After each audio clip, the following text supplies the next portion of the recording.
When the $35,000 debt notification slipped from her folder, that's when I realized forgiving is one thing, forgetting is another.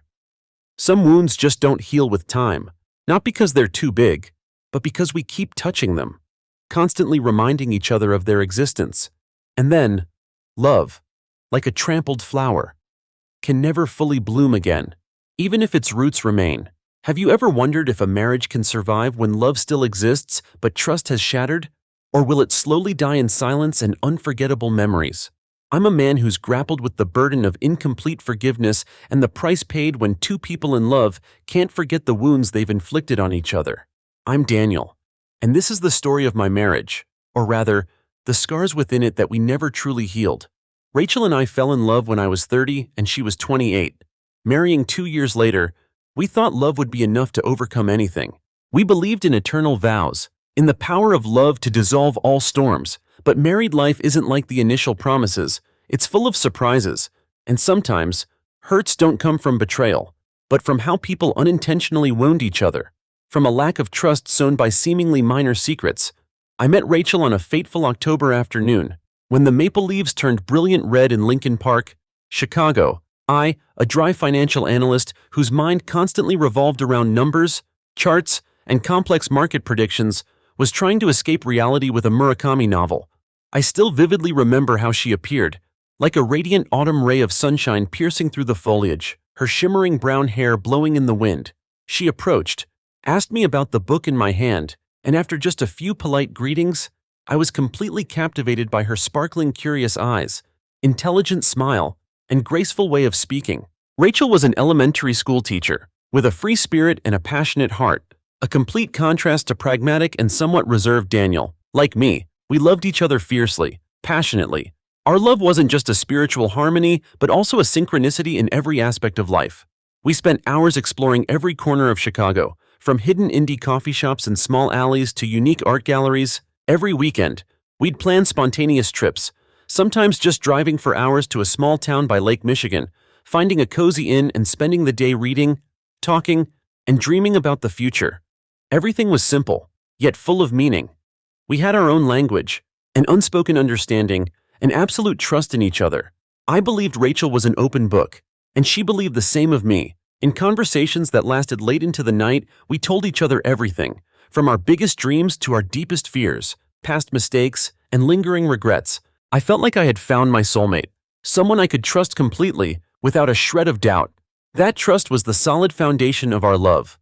2 years later, we married in a cozy, simple ceremony, under the twinkling lights of a small garden owned by a close friend. Rachel wore a simple yet elegant ivory white wedding dress, and as she walked towards me, her eyes glistened with happy tears. I held her hand tightly, feeling the warmth of her small hand, and vowed that I would love, cherish, and protect her for the rest of my life. No matter what happened, we exchanged sacred vows, believing that our love was strong enough to overcome any challenge, any storm in life. We believed that the trust we had in each other was indestructible, unshakable. We bought a small, cozy apartment in the Lincoln Park area, near where we first met. Early married life was a series of complete happiness. Together, we decorated every small corner of the apartment, turning it into a true home, filled with laughter and love. We cooked cozy meals every evening, shared the day's joys and sorrows, and spent hours listening to each other's dreams and plans. Every decision, big or small, was made together. From choosing the paint color for the kitchen to planning our summer vacation, every joy was doubled when shared, and every difficulty was faced with unity and resilience. We were a perfect team, a machine lubricated by love and trust, or at least, that's what I thought. Our life was like a book being written, with every page filled with sweet moments and promises of a bright future, where there was no room for secrets or distrust. 3 years into our marriage, our lives were still flowing smoothly, though occasionally with small ripples of daily busyness. I worked hard at the advertising agency, often traveling for work and putting in overtime to meet client demands. Rachel was an elementary school teacher, and her job also required dedication and time. Both our incomes were quite stable, and we were saving up to buy a bigger house, a place where we could have an extra room for a baby in the near future. We had a joint account. All our expenses were transparent and carefully recorded, or at least, that's what I had always absolutely believed. Until one fateful afternoon, which completely redefined the concept of transparency in my mind. I was sitting on the sofa, watching TV, while Rachel was tidying up her desk. She had a habit of working late into the night, and her desk was often piled high with papers. A white envelope, slightly worn, unexpectedly fell out of a folder, landing right at my feet. It was from a bank I didn't recognize, and on the envelope, the words "Overdue Notice, Final Warning" were printed in bold, stark red. My heart skipped a beat. A cold sensation ran down my spine. A bad premonition washed over me. I picked up the envelope, opening it. My hands trembled. Inside was a detailed credit debt statement. The number that appeared on the screen felt like a punch to my gut: $35,000. $35,000. This was not a small sum of money, especially at that time when we were trying to save. And what shocked me most was that the card's issue date was long before we got married, about 6 years ago, when Rachel was still in college. Furthermore, it had been severely overdue, with interest and penalties having significantly inflated the amount, turning it into a huge debt that Rachel had kept secret. "What is this, Rachel?" I asked, my voice dry, each word seemingly stuck in my throat. Rachel turned around, her face instantly drained of color when she saw the envelope in my hand. She lunged forward, trying to snatch it, but I held on tight. She knew she couldn't deny it anymore. Her eyes welled up, her face ashen. I'm sorry, Daniel. I meant to tell you, but I was scared. This is debt from when I was in college. I got a bit carried away with credit cards. I kept thinking I could pay it off myself, but then everything just got messed up, and I kept procrastinating. I didn't want you to be disappointed in me." I looked at her. My disappointment wasn't about the money. That amount, though large, we could manage, even if it meant sacrificing many things, but it was about the deception. Because she had hidden it from me. For the past 3 years, we had lived in the same house, shared everything, even our deepest secrets, and she had never mentioned this. A huge financial secret that should have been shared long ago, right from when we decided to get married. "Why didn't you tell me? Rachel, we're husband and wife. We always said there would be no secrets between us, didn't we?" I wasn't yelling, I wasn't raising my voice, I was just silent. But my silence, I knew, was more terrifying than any outburst of anger. It was the silence of a deeply hurt person, of a trust that had been shaken to its roots, of a feeling of complete betrayal. Even if it wasn't an emotional one, it was the collapse of an illusion of complete transparency that I had built in my mind. Rachel sobbed, kneeling down, hugging my legs, begging for forgiveness. "I'm sorry, Daniel. I know I was wrong. I was afraid you'd be disappointed in me. I was afraid you wouldn't love me anymore. I'm an idiot. I was a coward. Please, don't leave me." I pulled her up, embracing her. I felt her trembling, and my heart ached too. I had sworn to protect her. I had sworn never to leave her. I took a deep breath, trying to compose myself. "I forgive you, Rachel. Everything will be okay. We'll solve this together." I said forgive, and I truly thought I had. At least at that moment, we made a plan together to pay off the debt. Rachel worked 3 part-time jobs outside of teaching. I also cut all unnecessary personal expenses, canceled all travel plans, and took on extra freelance projects to earn more income. Finally, after nearly 2 years of struggling, the debt was settled. Our lives returned to normal. But one thing had changed forever. I had started remembering, not consciously, not with the intention of retaliation or hurting Rachel, but it was an invisible scar in my mind, an indelible memory. Every time a bill was forgotten, an expense unclear, or even just a small, harmless white lie from Rachel, I would recall the $35,000 debt. I wouldn't yell, wouldn't directly criticize. I would just say vague, seemingly harmless comments, but they cut into her like sharp blades, deepening the crack in our relationship. Hiding it from me again, like last time. "Be careful. You have a habit of not being honest. I hope this time there are no surprises like your $35,000 credit card bill again." I saw Rachel shrink each time I said such things. Her eyes would briefly show a deep sadness, an utter exhaustion. She would remain silent, nod, and quickly try to change the subject. I knew she was hurting, and I was hurting too. I didn't want to say those words, but they came out like a conditioned reflex, an unconscious defense mechanism of someone who had been deeply wounded. I had forgiven with words, with actions helping her pay off the debt, but my heart still remembered. And that was the first deepest crack in our wall of trust, a crack that, over time, would turn into an abyss. By the 6th year of our marriage, the crack from Rachel's credit debt had become a large chasm, wide enough for distrust to seep into every corner of our relationship. I still often remembered with subtle digs, seemingly harmless sarcastic remarks, and Rachel grew more and more withdrawn, less communicative, constantly on the defensive. We still lived in the same house, still cared for each other, still fulfilled the responsibilities of a married couple in the eyes of outsiders, but an invisible, cold wall had been erected between our souls. Every evening, we ate dinner together, but the atmosphere was heavy. Daily conversations became superficial, not touching real emotions. The sense of distance grew, like an ever-expanding iceberg. And then, it was my turn to make a mistake. A seemingly small mistake, not as serious as Rachel's, but it was the final straw, causing our entire wall of trust to completely collapse.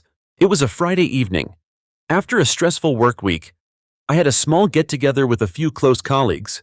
Initially, I planned to tell Rachel, but then, for some reason, a thought popped into my head. Nah, just say I'm working late.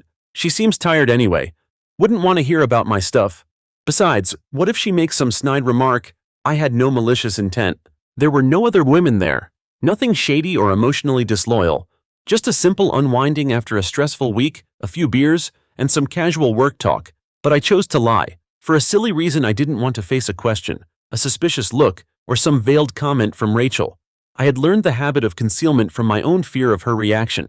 From the scar I had created for myself and for her, I came home later than usual, secretly tucking the bar receipt into a hidden pocket in my wallet that I thought she would never find. I wished Rachel good night, and she just nodded. Her eyes still glazed over, looking at her phone screen.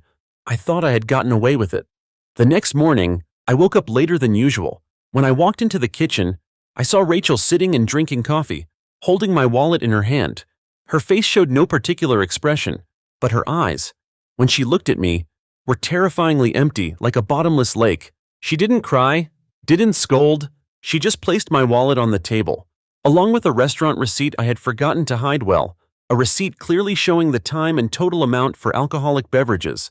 "Did you go for drinks with colleagues last night?" she asked, her voice flat, without a trace of emotion, like a rhetorical question. My throat tightened. I felt the blood rush to my face. Well, I had an unexpected thing come up, so..." Rachel interrupted me, not loudly, just with a soft statement, but it felt like a stone weighing on my chest, a sentence I would never forget. "I'm not surprised. Daniel, we've both learned how to keep secrets from each other." That sentence, more than any reproach or tears, pierced straight through my heart. We've both learned how to keep secrets from each other. It was an unspoken accusation, a bitter acceptance that both of us, by our actions, had created an environment where dishonesty became normal, where even minor secrets were hidden, and where trust had been completely destroyed. I had criticized her for her financial secret, and now I was doing the exact same thing. The mirror had reflected, and the image I saw was terrible, full of deceit and cowardice. From that moment, a profound and irreversible change took place in our marriage. There was no big argument, no shattering sounds, just a silent withdrawal, an acceptance that everything was over. Even though we were still together, no more hugs while sleeping, no more good night or morning kisses, no more casual touches, no more hand-holding on walks or gentle hugs from behind, and no one actively tried to fix it anymore. No one tried to mend things. No one tried to talk, to break the wall of silence. No one believed in apologies or promises anymore, because, as Rachel said, we had learned how to keep secrets from each other. Trust had shattered beyond repair. The feeling of living in a marriage where both of us believed we had learned to keep secrets was truly torture. Every day that passed was a burden. Every interaction became artificial. Every word could be doubted, and every glance hid an unspoken question. I knew this couldn't last forever. Rachel knew it too. We could no longer pretend. One evening, as I was mechanically clearing the dishes, Rachel sat down at the kitchen table, looking at me with an utterly exhausted gaze, a look I had never seen in her before. It wasn't anger or resentment, but the weariness of a soul that had endured too much. "Daniel," she said, her voice soft but firm, "we can't go on like this anymore. I think we need to find help. A professional." I nodded, my heart heavy. I knew she was right. I had been struggling with this pain and loneliness on my own for too long. "You want to go to marriage counseling?" I asked, though deep down I held little hope. "Yes, Mus," she replied. "Maybe we need an outsider to see more clearly what's happening. We can't solve it on our own anymore." We sought out a renowned marriage therapist in Chicago, Dr. Eleanor Vance. Her office was cozy and quiet, with soft sofas and abstract paintings on the walls, creating a safe and comfortable atmosphere. The first appointment, both of us were timid, wary, like two porcupines with raised quills. We told our story, from the early days of meeting and passionate love, to the moment Rachel's $35,000 credit debt was revealed. And then my clumsy lie about the drinks with colleagues. We talked about the veiled remarks, the silence, the disappearing touches, and the invisible wall that separated us. Dr. Vance listened patiently, without judgment. She had a gentle yet powerful energy that made us feel heard and understood. She encouraged us to express our true feelings, the pain that had been suppressed for so long, the tears that had never been shed. I spoke about the feeling of betrayal when I discovered the large debt, about how it had shattered my trust. I told her I forgave her. I explained, my voice tinged with bitterness. But I couldn't forget. Every time she made a small mistake, whether it was forgetting to turn off the lights or misplacing keys, I'd remember the old issue. I didn't mean to, but it just came out like a curse. I kept repeating the question, hiding it from me again, like last time. It was like a wound that never closed, constantly bleeding. When it was Rachel's turn, she spoke about her guilt, about her fear of facing the truth. "I know I was wrong to hide that huge debt from you," she confessed, tears streaming down her face. "It was the biggest mistake of my life, but I tried my best to make amends. I worked so hard to pay off the debt. I apologized to you hundreds of times, but you kept bringing it up, and each time, it was like a knife twisting in my heart. I felt like I was never truly forgiven, never released from the shadow of that mistake. I lived in constant fear. And then, when you lied to me about going out for drinks, I wasn't surprised anymore. I thought, he's just like me after all. And from that point, I lost all hope. I no longer believed in honesty." Dr. Vance helped us see that the problem wasn't about who was right or wrong, but about how we had dealt with the hurts we inflicted upon each other. She spoke of complete forgiveness, not just forgiveness in words, but forgiveness in action, by letting go of resentment, and most importantly, by letting go of remembering the other person's mistakes. She emphasized that forgiveness without forgetting is a burden, an invisible chain, and it will slowly, subtly kill the relationship. She offered a metaphor: remembering old mistakes is like holding a hot coal. You think you're hurting the other person, but in reality, the one who hurts most is you. We tried. We truly tried. We did the homework. Dr. Vance assigned writing letters to each other to express our deepest feelings without fear of judgment, spending time together without bringing up old issues, focusing on the good in the other person, the reasons we fell in love in the first place. For the first few weeks, things seemed to improve. We talked more, were more open, and some nights we even slept next to each other again, without touch, but no longer turning our backs. A tiny spark of hope flickered, like a faint candle in the dark. But then, once again, fate played a cruel trick, or perhaps it was just the psychological scar deeply embedded in our subconscious. One morning, Rachel accidentally spilled hot coffee on an important stack of my papers.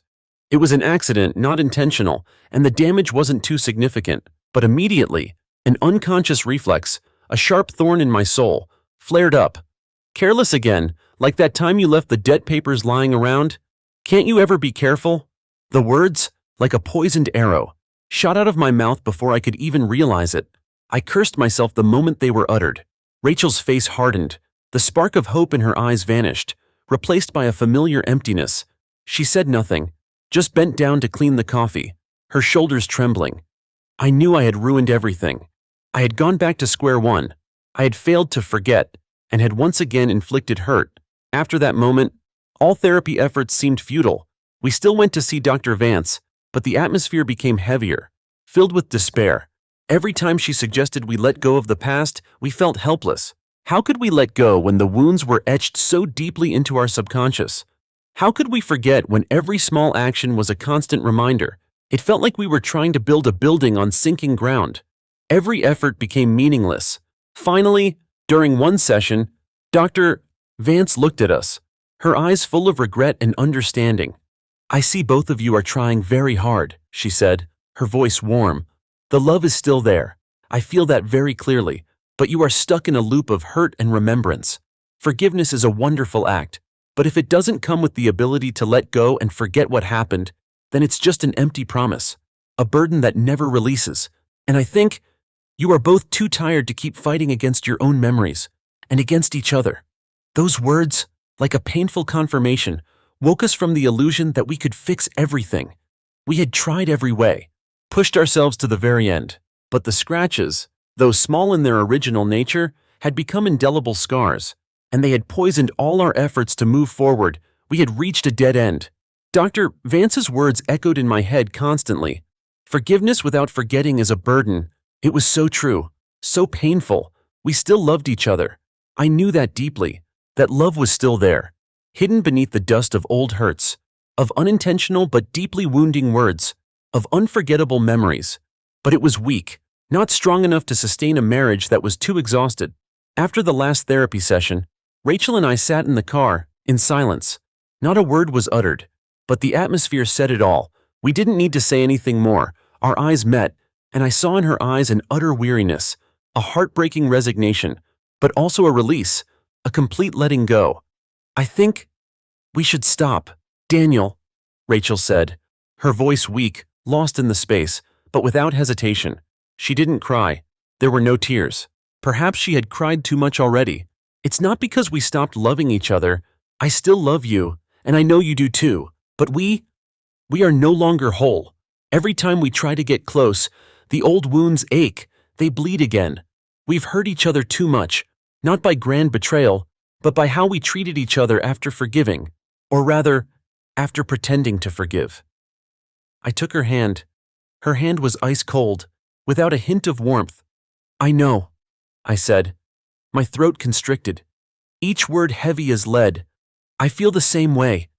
Every time I try not to bring up old things, it comes out like a cursed reflex. I don't want to do it, but I can't control it. It's like a scar. Every time you touch it, it hurts, and it hurts you again. I ruined everything. Rachel, we talked for a very long time that night, more than at any other time in years. Not to argue or blame, but to accept a harsh truth. We realized that we were stuck in a vicious cycle of hurt and remembrance. I had forgiven Rachel for the debt, but I couldn't forget the feeling of being deceived, and my veiled comments made her feel like she was never truly accepted, never free from the shadow of that mistake.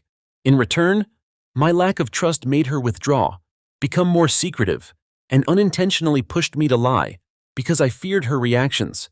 And so, the small scratches tore apart the fabric of love we had once woven, leaving unpatchable holes. We decided to divorce, not because we stopped loving each other, but because love, when it is no longer whole, sometimes hurts more than not loving at all.